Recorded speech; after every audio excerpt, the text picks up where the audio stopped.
Have you ever found yourself saying yes to pretty much everything just because you have the best intentions? This isn't a story about weakness.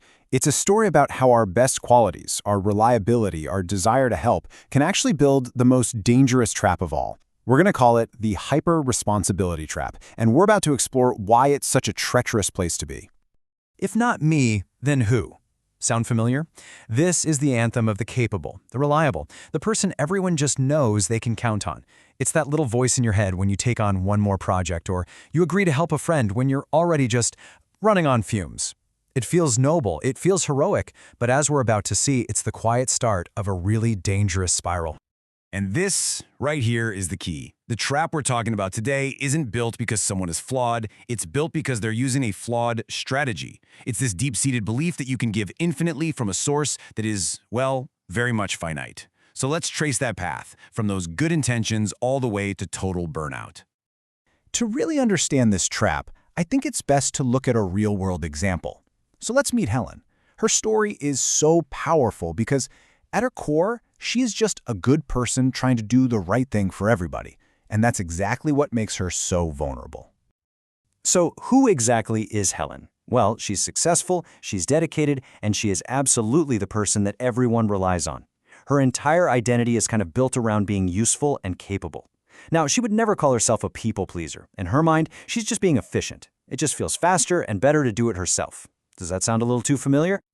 But here's the thing about that kind of strategy. It's just not sustainable. There's always a breaking point. There's always a moment when the bill comes due for saying yes one too many times. And for Helen, that moment came during one single fateful week in November. I mean, just look at this timeline. It's a perfect storm, isn't it? On Monday, she steps up at work to save a big project. Tuesday, she takes on a family party because, no one else can do it right. By Wednesday, she's promised her entire weekend to help a friend move. Now, each yes felt totally reasonable on its own, but when you stack them up, they created this impossible load. And the result was inevitable: a total system failure by Friday.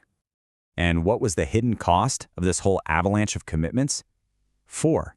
That was the average number of hours she slept each night that week. She was literally fueling everyone else's needs by draining her own most fundamental resource. That's not dedication, that's self-depletion. So what did she get for all this sacrifice? Was it success? Nope. It was 2 weeks of mandatory sick leave, a missed deadline at work, and a really disappointed family. In her effort to be everything to everyone, she ended up being unable to fulfill her core commitments to anyone, especially to herself.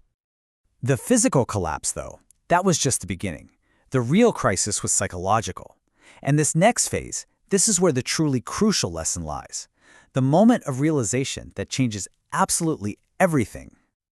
You see, for Helen, the worst part wasn't being sick. It was this overwhelming, crushing feeling that she had failed everybody. She had built her entire identity on being the reliable one, and in her mind, she had broken her one fundamental rule. This sense of guilt, it's a common and incredibly heavy weight for anyone caught in this trap. But then, her mentor, a guy named Igor, gave her an insight that just changed everything. He told her, "Your resource isn't a bottomless well, it's a bank account. Your body just declared default." That one sentence reframed her entire world. It wasn't a failure of willpower, it was just simple math.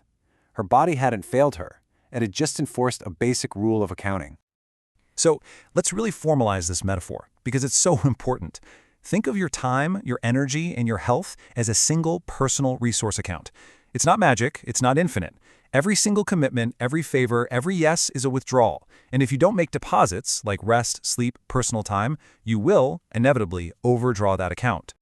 So if every yes is a withdrawal, we have to understand its true cost. It's not just about the time you spend, it's about what you're giving up in the process. This is the hidden price of saying yes. It's the opportunity cost to your own well-being. It's a simple and honestly a brutal equation. Every single yes you give to someone else is an automatic no to yourself. When Helen said yes to that work project, she said no to keeping her own workload manageable. When she said yes to the party, she said no to her own personal downtime. And when she said yes to helping her friend move, she said a definitive hard no to sleep and recovery. It really is a zero-sum game. Okay, so how do you escape this trap? The answer isn't to stop helping people or to become unreliable. The answer is to become strategic. It's about mastering the art of self-preservation with one of the most powerful tools you have, the strategic no. This might be the most important mindset shift you can make. Saying no doesn't make you a bad person. It makes you a responsible manager of your own resources. It's an acknowledgement that to do your most important work, for your job, your family, yourself, you have to protect the assets that you need to do it well. So what does this actually look like in practice? Well, here are 4 steps to start reclaiming your resources. First, master the pause. Never say yes on the spot. Just say, let me check my schedule and get back to you. Second, the filter. Ask yourself, is this truly important for me, or is it just someone else's urgency? Third, delegate. You have to let go of the need for perfection and just let other people help. And finally, the golden rule. Give from your surplus. Fill your own cup first and then help others from the overflow, not from the last few drops at the bottom. So we'll leave you with this final thought to carry with you. Take a second to think about your own personal resource account. What is the one yes you've been giving away that truly, honestly belongs to you? Answering that question might just be the very first step to reclaiming your balance and escaping the trap for good.